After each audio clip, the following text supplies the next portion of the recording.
Welcome sa Tagalog Horoscope, ang iyong gabay sa pang-araw-araw na buhay. Hatid namin ang pinakadetalyadong horoscope na magsisilbing gabay mo sa pera, trabaho, pag-ibig, kalusugan, at swerte. Naway magtagumpay sa buhay ang lahat ng ating tagapakinig at subscribers sa buong mundo. Maraming salamat sa pag-subscribe at tanggapin ang siksik, liglig, at umaapaw na biyayang hatid ng Tagalog Horoscope.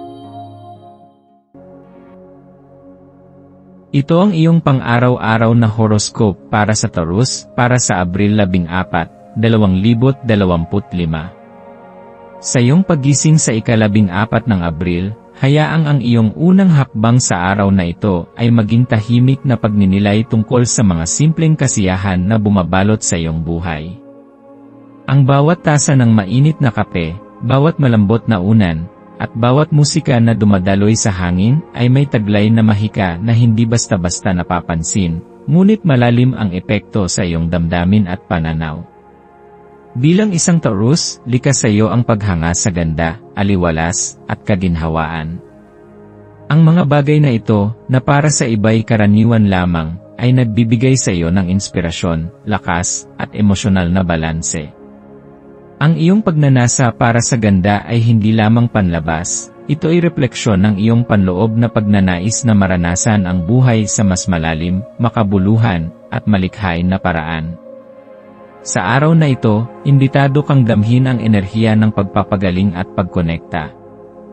Isang bukas na damdamin at pusong handang magmahal ay magdadala sa iyo sa mga karanasang puno ng kabutihan at pagkakaunawaan.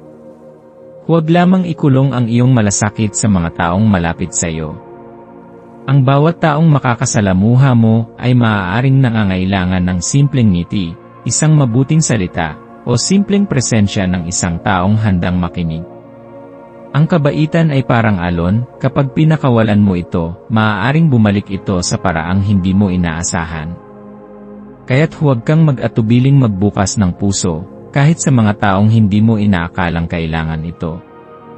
Ang bawat pakikipag-ugnayan mo ngayon ay may potensyal na magbunga ng malalim na koneksyon, pagtitiwala, at matagal na pagkakaibigan.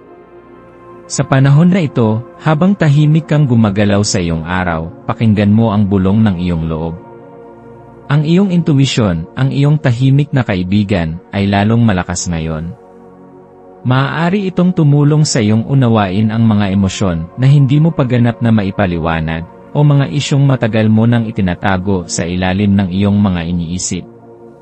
Kapag binigyan mo ito ng oras at tiwala, ang iyong intuwisyon ay maaaring magsilbing ilaw sa dilim, gumabay sa iyo kung saan mo nais makapunta, at tulungan kang makaiwas sa mga desisyong hindi pabor sa iyo.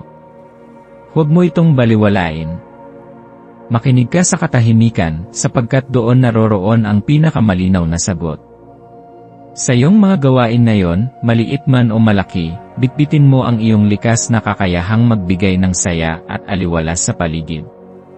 Ang iyong presensya ay nagbibigay sigla sa mga tao, at may kakayahan kang gawing makabuluhan ang kahit pinakasimpleng pagtitipon.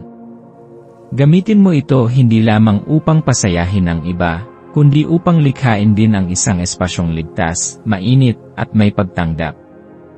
Ang mga simpleng kilos mo ng pag-aalaga, pagtulong, o pakikipagkwentuhan ay maaaring magbigay ng inspirasyon sa iba na gawin din ang kabutihan. Ang mundong ginagalawan mo ngayon ay nangangailangan ng liwanag, at ikaw ang maaaring maghatid nito. Ang maswerteng kulay mo sa araw na ito ay berde, isang kulay na sumisimbolo ng paghilom, panibagong simula, at koneksyon sa kalikasan. Ito ay makakatulong sa iyo upang mas mag-ground ka sa kasalukuyan, at makaramdam ng panloob na kapayapaan. Ang maswerteng numero mo ay 3, 8, at 11, mga bilang na may simbolo ng balanse, kasaganaan, at pagkakaisa.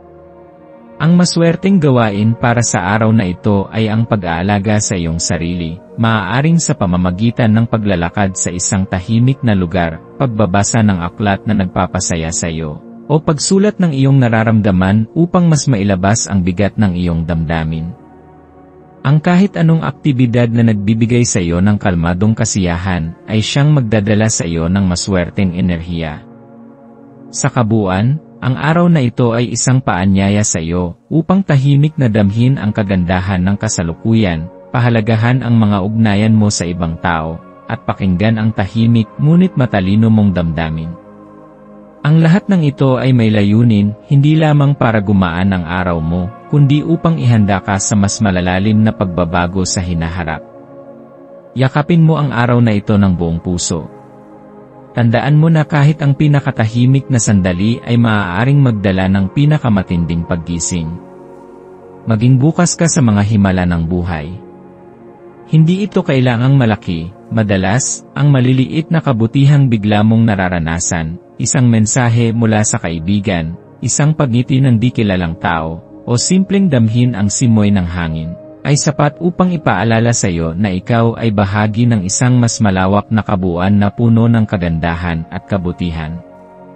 Huwag mong kalimutan ang kapangyarihan ng pagkakaroon ng mabuting loob, ng paggalang sa iyong sarili, at ng pagtanggap sa mga bagay na hindi mo kayang baguhin. Sa pagtatapos ng araw, iukit mo sa iyong alaala ang mga sandaling naging totoo ka sa iyong sarili.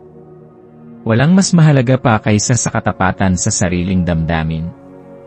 Ang tunay na paghilom at koneksyon ay nagsisimula sa katotohanan, ang pagiging totoo sa iyong sarili at sa iba. Yakapin mo ang araw na ito bilang isang paalala na ang bawat hakbang, gaano man ito kaliit, ay may kakayahang lumikha ng malalim na epekto sa iyong mundo.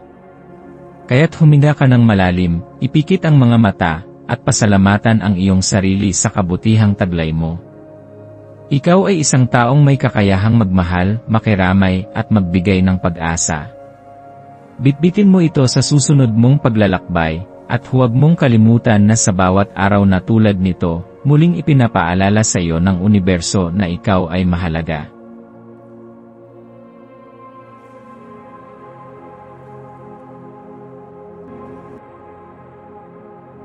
Tayo ay magkaroon ng kaunting sandali upang ipagdasal ang lahat ng mga dalangin ng ating mga subscribers, na sana'y matamo nila ang kanilang mga pinapangarap sa buhay, magandang trabaho, mabuting kalusugan, payapa at masayang pamumuhay, at siksik, liglig at umaapaw na biyaya at kayamanan. Ipinagdarasal namin ng mataimtim ang lahat ng mga komento sa nakaraang video, at hinihiling namin, Panginoon, na pagpalain mo ang ating mga subscribers ng masayang buhay sa mundong ibabaw. Maraming salamat po.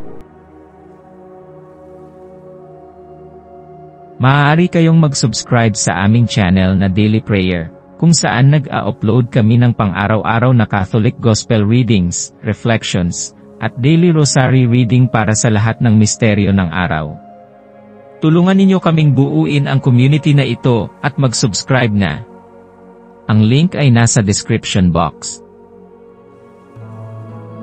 Maraming salamat sa panonood ng iyong horoscope ngayon araw. Naway gabayan ka ng mga bituin sa iyong landas. Huwag kalimutang mag-like, share, at subscribe para sa iba pang cosmic na kaalaman. Hanggang sa muli, manatiling konektado sa universo.